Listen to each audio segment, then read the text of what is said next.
This video series provides a summary of the scientific findings that were presented in the first half of my book, The Hidden Truth, a logical path through compelling evidence to discover the nature of reality and the meaning of life.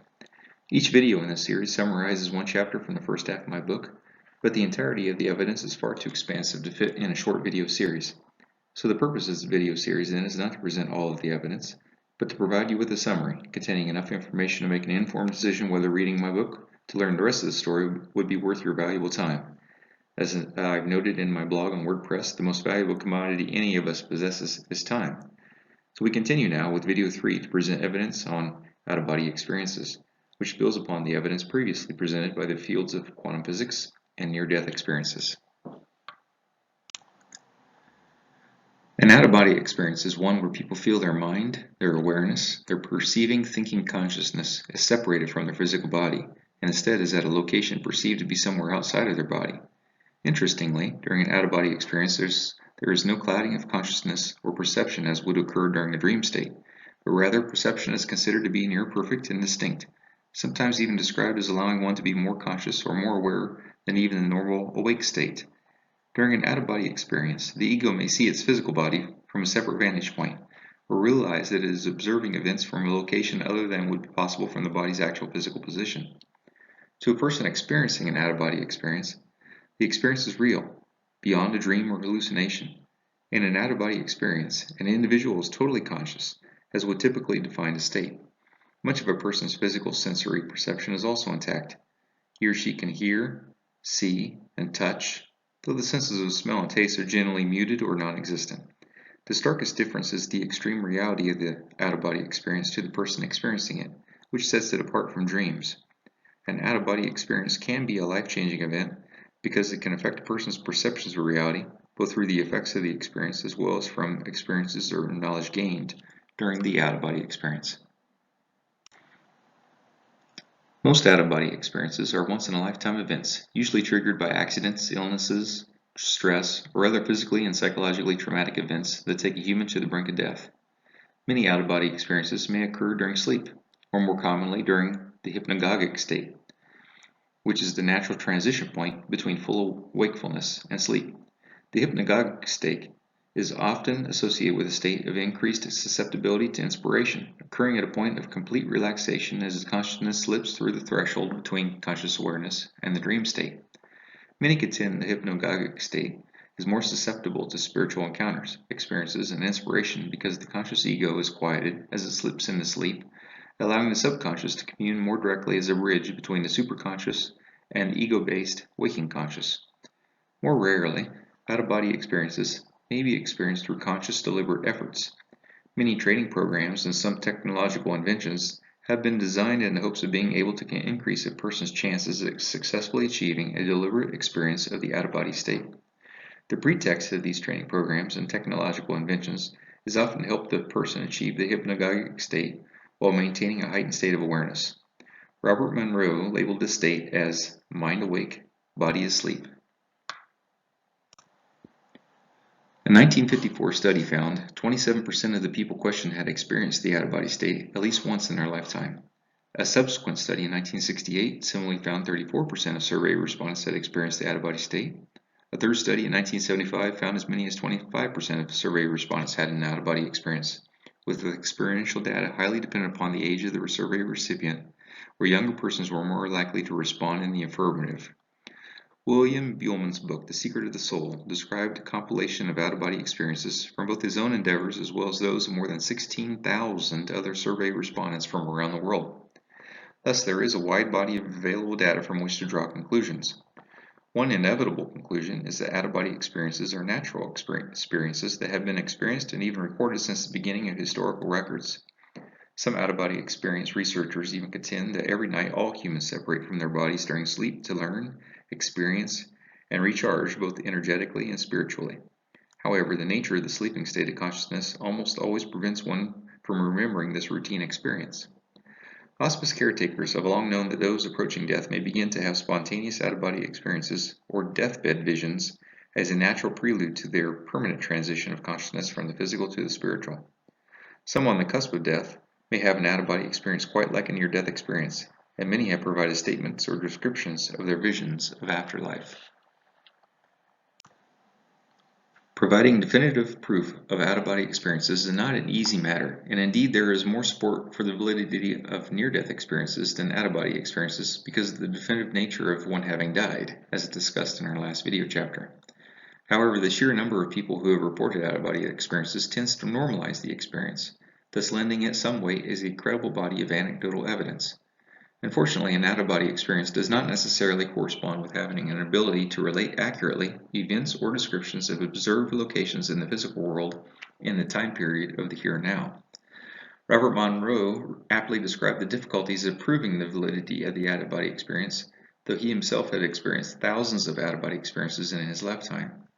He noted most knowledge about out-of-body experiences stems from reports of once-in-a-lifetime experiences, which places the possible extent of that knowledge at a serious disadvantage. First, most people cannot reproduce an out-of-body experience at will, which limits the ability to study it under precise laboratory conditions. And second, when a person suddenly has a brief out-of-body experience, the thrill of being in a novel environment, quite different from one's normal experience, does not help him or her serve as a reliable, deliberate, or objective observer. That person will typically be too excited and too busy just trying to cope with the strangeness of the experience, and thus unable to focus on obtaining clear, definitive proof of their novel experience. In the out-of-body state, time, by the standards of the physical world, may seem to be non-existent, or simply cannot correlate with events that occurred in the physical world. The human awareness may perceive a sequence of events, a past and a future for example, but no definitive separation between the two. Both continue to exist coterminously with the infinity of the here and now, described in our first video covering quantum physics, which showed that time, as we humans know it, does not actually exist. Dr. Stuart Twemlow conducted a study of out-of-body experiences and found that many experiencers shared common traits. For example, 94% described the out-of-body experience as more real than a dream, while 51% saw their physical body from a distance, 50% were able to pass through objects, and 37% were aware of the presence of non-physical beings. Dr. Twemlow similarly found that people generally felt calm and reassured during their out-of-body experience, mimicking descriptive experiences of those who reported near-death experiences. Comparing common emotions during out-of-body experiences, Dr. Twemlow found that 72% felt some sense of calm, peace, and quiet, while 63% understood their sense of a life purpose, and 55% felt joy. The reported feelings and observations of both near-death experiences and out-of-body experiences share many similarities. Robert Monroe opined the difference between the two might lie only in a person's perception of the events and situations they encountered. Dr. Raymond Moody assessed that the depth of the experience during a near-death experience was likely attributed to the manner of death and the amount of time a person remained clinically dead. This assessment could almost certainly carry over to the depth of experience within an out-of-body experience as well. Out-of-body experiences that last seconds or a few minutes are probably unlikely to progress beyond momentary visual impressions, such as observing one's body from above or a vantage point other than normal. Indeed, traumatically induced out-of-body experiences may share the closest approximations to the near-death experience simply because they may be preludes to an actual near-death experience, albeit the experiencer did not actually die.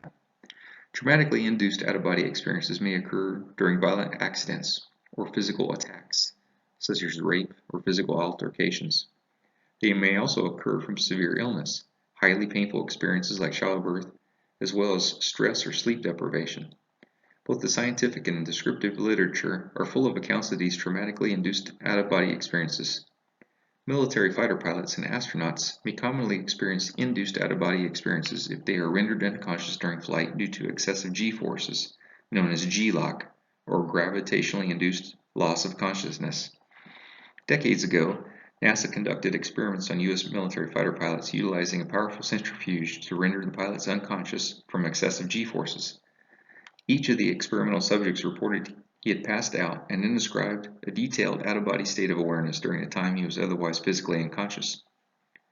American author Ernest Hemingway also described his own traumatically induced out-of-body experience after being injured in combat as a member of the Ambulance Corps in World War I. Injured, he tried to breathe, but could not, and suddenly felt himself rush bodily out of his injured physical form. The process was swift, and he suddenly realized he was dead. He realized as well the concept that one's conscious experience ending at death was an error. He floated around the battlefield for a time, but suddenly felt an impossibly strong pull tug his spirit back into his body. Inexplicably, he was instantaneously called back to his body, felt the pain of his mortal wounds, breathed, and returned to full, painful waking consciousness. For those out-of-body explorers who have been able to purposely recreate the out-of-body experience a number of times and potentially extend the experience through deliberate conscious effort, those gifted explorers have been able to achieve experiences incredibly similar to those of extended near-death experiences. Robert Monroe was one such gifted out-of-body traveler who documented hundreds of his own out-of-body experiences, most achieved through conscious effort, including attempts to validate the experience under laboratory conditions. During some of his longer out-of-body experiences, he intentionally journeyed to an area of the spiritual world one might liken to a description of heaven and an encounter with the Creator. He described his experience as feeling like he was finally home, being aware of the source of the entire span of his own experience and of his own true nature, as well as the vastness beyond an ability to perceive or imagine. Each of the 3 times that Robert Monroe visited this place in the spirit world, he felt so at peace that he did not return voluntarily, but was forcibly guided back to his body each time. After each experience, he suffered intense nostalgia, loneliness, and homesickness for the true life that he had in the spirit world, which lasted for days. Back in his physical body, he felt as an alien among strangers in a land where things were not right when compared with his real home with the Creator. Such in-depth, out-of-body experiences are exceptionally rare, but these accounts do show similarities to the near-death experience, which may help normalize their anecdotal evidence for the purpose of our discussion. Similar to near-death experiences, out-of-body experiences often have life-changing transformative qualities. An out-of-body experience is usually one of the most profound experiences of a person's life, and therefore may radically alter a person's beliefs about the nature of reality and even their own relationship with the world around them. Robert Monroe summarized this type of transformation as the difference from no longer simply believing in survival after death to knowing one will survive death. This is because the person will have directly experienced continued waking consciousness without having need of a physical body, and thus the person is assured of his continued survival after bodily death. Dr. Twemlow quantified these post-out-of-body experience transformative qualities through his study of the experience, finding, for example, that 85% became interested in psychic issues, 60% felt their life had changed, and 55% felt they had a spiritual experience during the out-of-body experience. Dr. Twemlow also found that people who had an out-of-body experience also had longer-term impacts on their lives, such as 89% who wanted to experience an out-of-body experience again, 86% developed a greater sense of reality, and 66% changed their belief in life after death.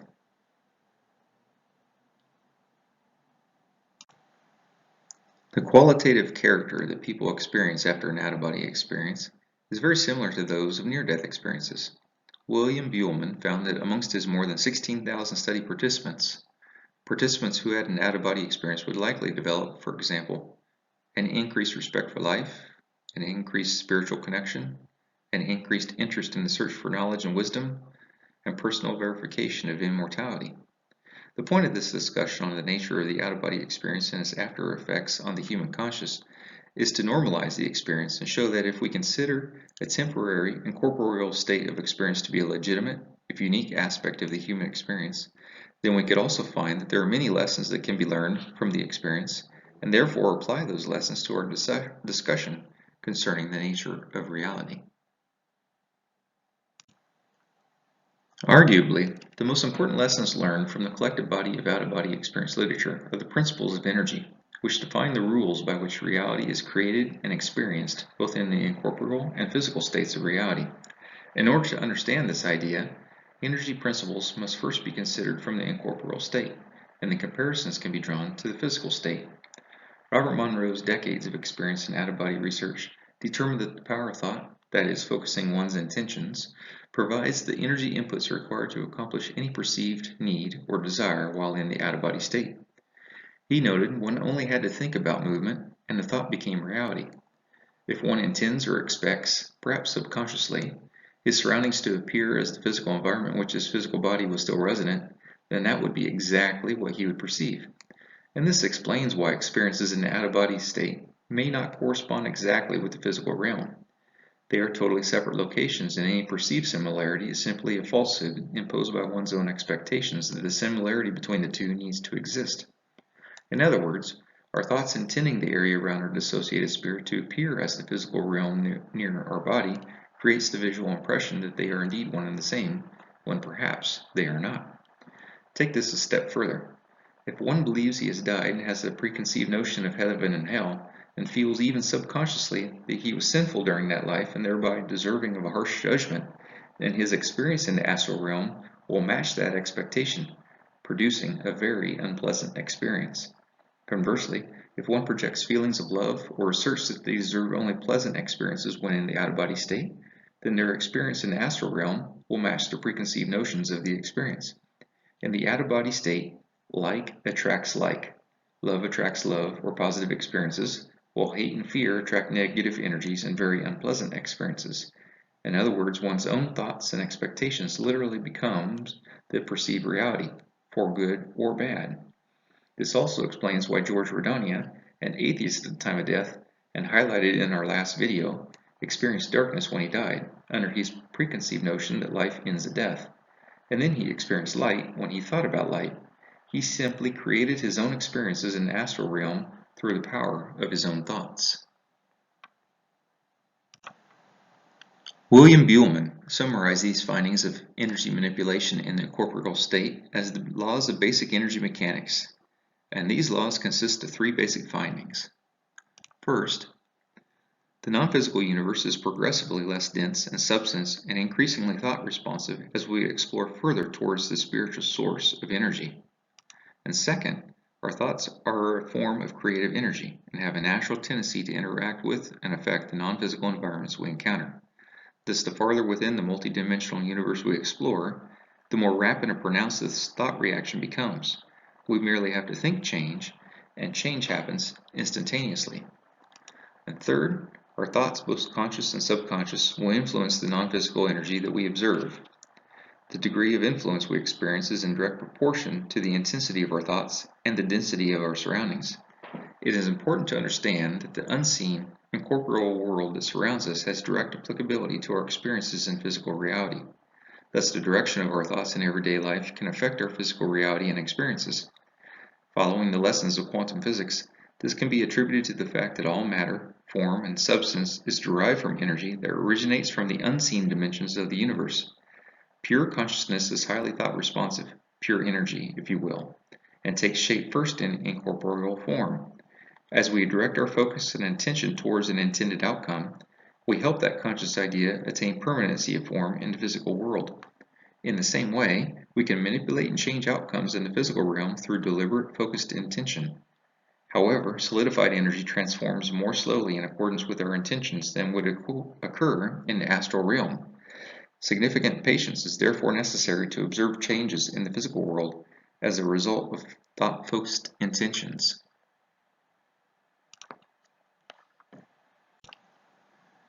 These laws supplement our other findings in quantum physics. For example, if consciousness is the base of all reality, both seen and unseen, and the light of the Creator is both conscious and a part of everything in existence, then the conclusion of physicist David Bohm must also be valid, and that finding was that all matter is simply stabilized, frozen light energy.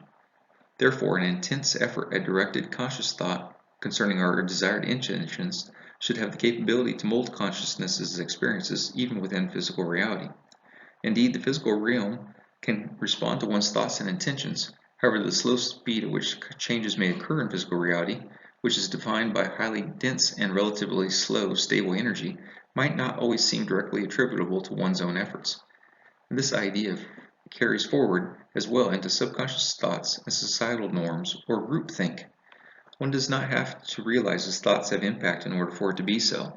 Indeed, the very idea may seem ludicrous, but many would contend it is time for humanity to realize the power of positive and progressive thinking so the human species may move forward peaceably.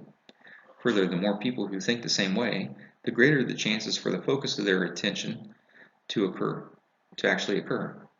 Still, proving this contention to the satisfaction of skeptics is as likely as being able to prove a negative. Some efforts and progress towards this proof have been conducted utilizing random number generators and then monitoring those generators for anomalies during mass societal events, such as the attacks that occurred on September 11, 2001. However, further examination of this effort and its merits and potential successes will not be discussed in this video. Returning to William Buhlmann's findings about energy, we find important lessons as well as some basic energy principles. First, everything seen and unseen is a form of energy, and that energy is derived of consciousness. Second, focused thought or directed consciousness possesses the innate ability to influence, restructure, and ultimately mold energy, matter, outcomes, and the experiences that consciousness will perceive. Third, the less dense the energy structure or environment, the faster the pace at which the restructuring may occur. Thus, changes in the physical realm will take some time to complete. And fourth, the effectiveness and speed by which consciousness restructures an energy-based environment is determined by the intensity of the thought that is impacting the environment and the density of the energy environment being acted upon. These energy principles are important because humans inherently possess the ability to shape and mold their individual reality. However, we must first recognize this ability in order to consciously take advantage of it, in order to shape our perceived reality as desired.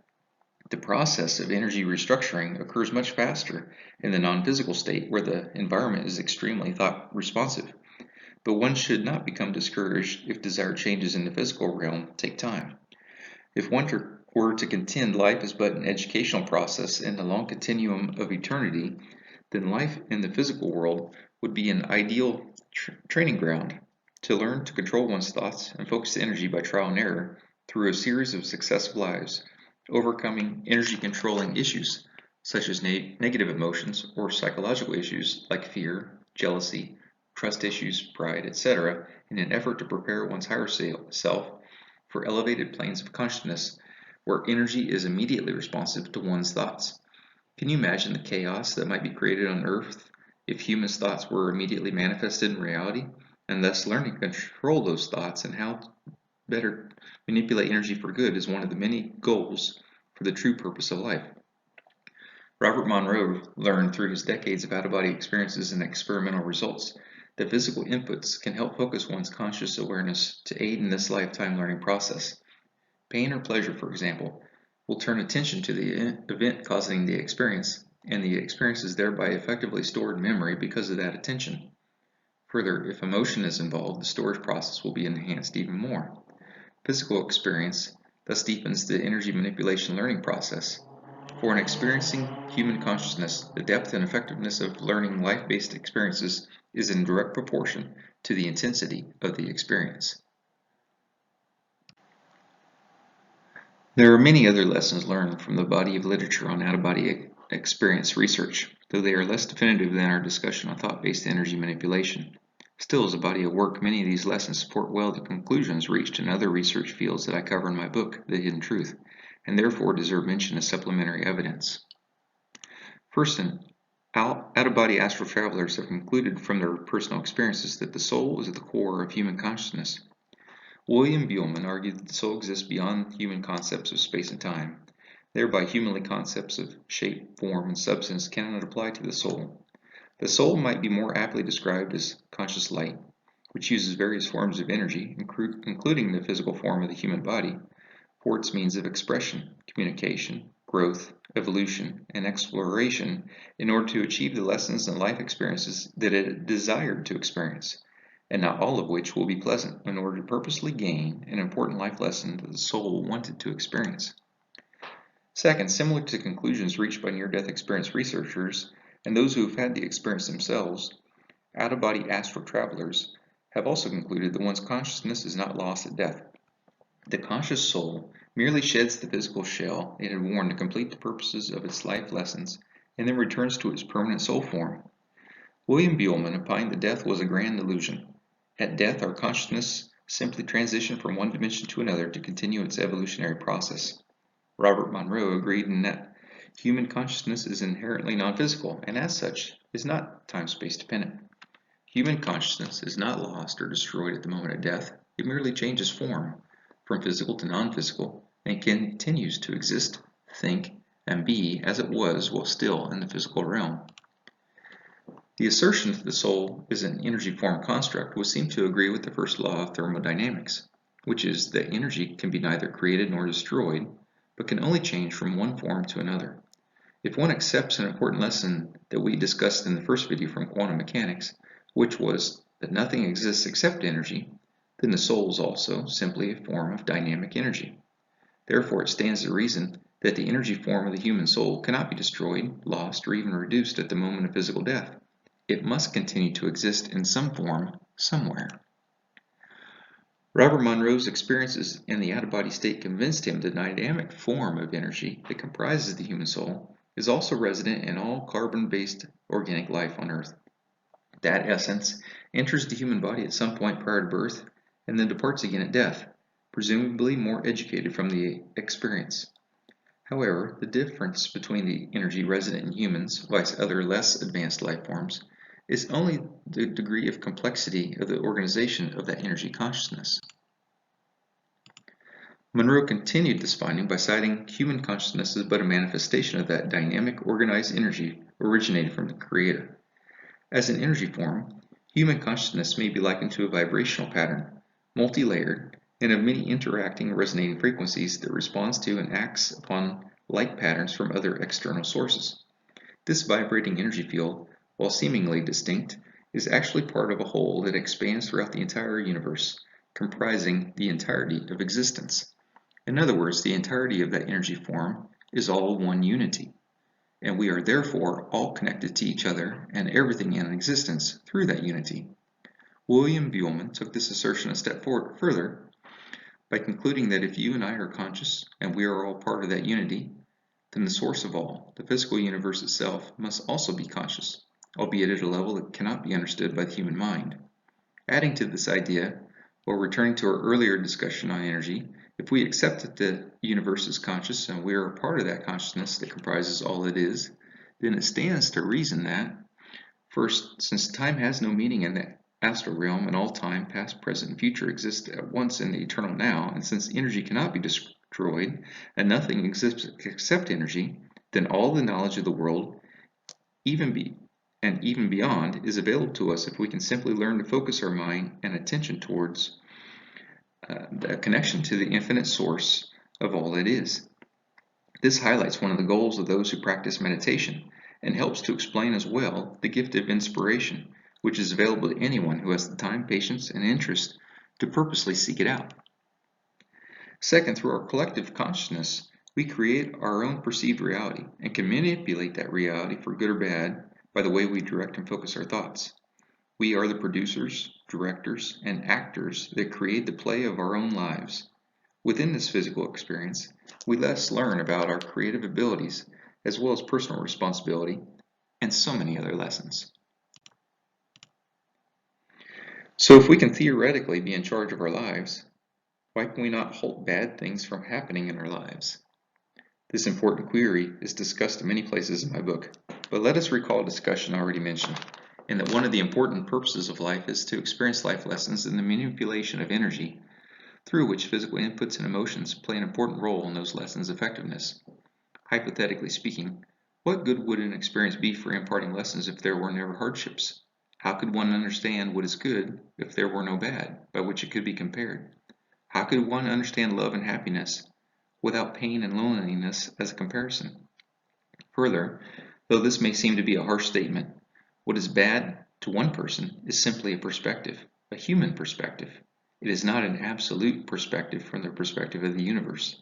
In my book, I address how bad scenarios may actually be important life lessons for which the soul specifically sought to experience in this life to help it progress as a learning entity, though the waking conscious would not generally realize or perhaps want to accept that one's own soul specifically designed painful life lessons in order to gain an important lesson for self-growth. Of course, it would do no good if the soul realized it would experience a specific bad occurrence at a certain date, time, and location in the future, because then the event would not have the emotional effect required to impart the important life lesson that was needed. That would waste the opportunity to learn the specific sought-after lesson in this life and resultantly force the soul to have to repeat a future life in order to gain that much-needed life lesson. Therefore, the soul's acceptance of a human life experience requires the soul to abide by certain rules inherent to physical reality. For example, the concept that space and time truly do exist in physical reality is reportedly one such life rule. Without this particular agreement, it would be impossible to have a primary human conscious experience focused on physical life on Earth. The soul must further agree that consciousness expressed as a human life has certain characteristics and limitations. Robert Monroe termed this as a blanking, or veil of amnesia, that blocks the consciousness's ability to recall previous experiences, such as those that occurred before their current human life, as part of the process.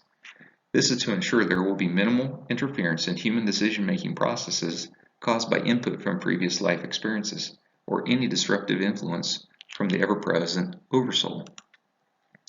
To the human consciousness, life may purposely seem to be both lonely and all that there is, with no hope of life after death or reincarnation, simply as a means to force the consciousness to focus exclusively on solving the tasks and trials that will be set before it.